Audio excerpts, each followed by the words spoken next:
26 August সকালে নেপাল তিব্বত সীমান্তে অন্যান্য দিনের মতোই ছিল স্বাভাবিক ব্যস্ততা। রাসুয়াগাদি সীমান্তে পণ্যবাহী লরি, মানস সরোবরের পথে চলা পর্যটক আর নদীর পাশের জলবিদ্যুৎ কেন্দ্রগুলোর ব্যস্ত কর্মীরা কেউই তখন টের পাননি উজানে কয়েক হাজার মিটার উঁচুতে তৈরি হচ্ছিল মৃত্যুর এক ফাঁদ। কোনো পূর্বাভাস ছিল না কোনো ভারী বর্ষণের সংকেত। কিন্তু মুহূর্তের মধ্যেই ভোতেকোষীয় ত্রিশূলী নদী বেয়ে নেমে এলো হিমালয়ের ধ্বংসাত্মক ঢল। ভেসে গেল পুরো এলাকা। 150-র বেশি প্রাণহানি, শত শত মানুষ নিখোঁজ, আর কয়েক ডজন পর্যটক আটকা পাহাড়ের সেই গহীন খাঁজে। কিন্তু কেন হঠাৎ তৈরি হলো এই কাদা বরফের সুনামির মতো স্রোত? রাসুয়াগাদি থেকে ত্রিশূলী পর্যন্ত কিভাবে নেমে এলো এই ধ্বংসলীলা? আর হিমালয়ের কোলে অবস্থিত নেপাল কেন প্রতিনিয়ত এই ধরনের ভয়াবহ আকস্মিক বন্যার শিকার হচ্ছে? আজ আমরা দা বাংলাস্ফিয়ারের বিশ্লেষণে উন্মোচন করব এবং বোঝার চেষ্টা করব এই বিপর্যয়ের আসল কারণ। ঘটনাটা শুরু হয় সকালের দিকে। তিব্বত ও নেপাল সীমান্তের প্রত্যন্ত পাহাড়ি অঞ্চলে লহেন্দে নদী যখন স্বাভাবিকভাবে বইছিল, ঠিক তখনই উজানে এক অকল্পনীয় ঘটনা ঘটে। কোনো ভারী বৃষ্টিপাত হয়নি সেই অঞ্চলে, তবে আবহাওয়া বিশেষজ্ঞরা জানান উচ্চ পার্বত্য অঞ্চলে এক অদ্ভুত পরিবর্তন ঘটে গেছে। প্রায় 5200 মিটার উচ্চতায় হিমবাহের বিশাল অংশ ভেঙে আছড়ে পড়ে 1200 মিটার নিচে নদী উপত্যকায়। রয়টার্স ও আবহাওয়া বিশেষজ্ঞদের উপগ্রহ চিত্র বিশ্লেষণে দেখা যায় বরফ, পাথর ও কাদার এক বিশালাকার ধস হঠাৎ করেই লহেন্দে নদীর স্রোত পুরোপুরি আটকে দেয়। তৈরি হয় এক অস্থায়ী প্রাকৃতিক বাঁধ। বাঁধের পেছনে হাজার হাজার টন জমে থাকা জল শুরু হয়। কিন্তু সেই অস্থায়ী বাঁধ অতিরিক্ত জলের চাপ সামলাতে পারেনি বেশিক্ষণ। কয়েক মিনিটের মধ্যেই সেই প্রাকৃতিক বাঁধ প্রচণ্ড বিস্ফোরণের মতো ভেঙে পড়ে। আটকে থাকা কোটি কোটি লিটার জল, পাথর, কাদা ও বরফ একসঙ্গে আছড়ে পড়ে নিচে। লহেন্দে নদী থেকে সেই ভয়াবহ পাহাড়ি ঢল এসে মেশে ভোতেকোষী নদীতে। তিমুরে, সাফরুবেসি সহ বিভিন্ন জনপদে মুহূর্তের মধ্যে তলিয়ে যায় জলের তলায়। রাস্তা, ব্রিজ, পাওয়ার প্ল্যান্ট, ঘরবাড়ি কিছুই আর আস্ত থাকেনি। এর প্রভাব গিয়ে পড়ে নুয়াকোট ও ধাদিংয়ের ত্রিশূলী নদীতেও। বিপর্যয় ঘটে যাওয়ার পর যা সামনে আসে তা শিউরে ওঠার মতো। নেপালের সরকারের সর্বশেষ তথ্য অনুযায়ী অন্তত 157 জনেরও বেশি মানুষের মৃত্যু হয়েছে নেপালে, এবং তিব্বতে আরও 3 জন প্রাণ হারিয়েছেন। তবে সবচেয়ে উদ্বেগের বিষয় হলো নিখোঁজ বা যোগাযোগ বিচ্ছিন্ন থাকা মানুষের সংখ্যা বেড়ে দাঁড়িয়েছে 400।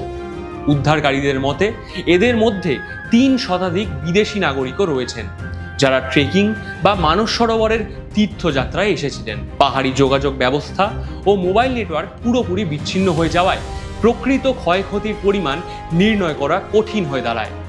অনেক জায়গায় উদ্ধারকারী দল পৌঁছাতে পারেনি এখন, কারণ প্রধান সেতু ও রাস্তা কালবৈশাখীর ঝড়ের মতো নদীগর্ভে বিলীন হয়ে গেছে। এখন প্রশ্ন উঠছে, হিমালয়ের কোলের এই সুন্দর দেশটি কি কেবল প্রকৃতির আকস্মিক রাগের শিকার, নাকি এর পেছনে রয়েছে আরও গভীর কোনো বৈজ্ঞানিক ও মানব সৃষ্ট কারণ? বিশেষজ্ঞরা এটিকে বলছেন GLOF বা গ্লেশিয়াল লেক আউটবার্স্ট ফ্লাড, বা হিমবাহ হ্রদ বিস্ফোরণজনিত আকস্মিক বন্যা এবং পাহাড়ি ধসের এক মারাত্মক মিশ্রণ। কিন্তু নেপাল কেন বারবার এত ঝুঁকিপূর্ণ হয়ে উঠছে? এর পেছনে প্রধান 3টি কারণ রয়েছে। প্রথম, বৈশ্বিক উষ্ণায়ন ও জলবায়ু পরিবর্তন। হিমালয় অঞ্চল বিশ্বগড়ের চেয়ে 3 গুণ দ্রুত গতিতে উত্তপ্ত হচ্ছে, ফলে হাজার বছরের প্রাচীন হিমবাহ দ্রুত গলছে। হিমবাহ গলতে থাকায় তৈরি হচ্ছে বিশাল বিশাল হিমবাহ হ্রদ। এই হ্রদগুলোর বাঁধ থেকে দুর্বল শিলা ও বরফ দিয়ে তৈরি। সামান্য ধস নামলেই এই বাঁধ ভেঙে নেমে আসে মহা বিপর্যয়। দ্বিতীয়, নবীন হিমালয়ের ভঙ্গুর ভূপ্রকৃতি। হিমালয় তুলনামূলকভাবে পৃথিবীর তরুণতম পর্বতমালা।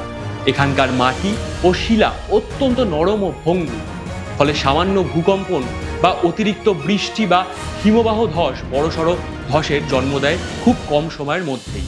এবং তৃতীয়ত, নদী অববাহিকায় অপরিকল্পিত মানবসৃষ্ট অবকাঠামো। এটি সবচেয়ে বিতর্কিত দিক। আমরা একে কেবল প্রাকৃতিক দুর্যোগ বলে দায় এড়াতে পারি কি? নেপালের নদীগুলোতে, বিশেষ করে ভোতেকোশি ও ত্রিশূলির মতো খরস্রোতা নদীতে একের পর এক জলবিদ্যুৎ প্রকল্প, ড্যাম এবং পাহাড় কেটে অপরিকল্পিতভাবে হাইওয়ে তৈরি করা হয়েছে। নদীর প্রাকৃতিক গতিপথ রুদ্ধ করা এবং পাহাড়ের গোড়া কেটে অবকাঠামো নির্মাণের ফলে পরিবেশের ভারসাম্য সম্পূর্ণ নষ্ট হচ্ছে।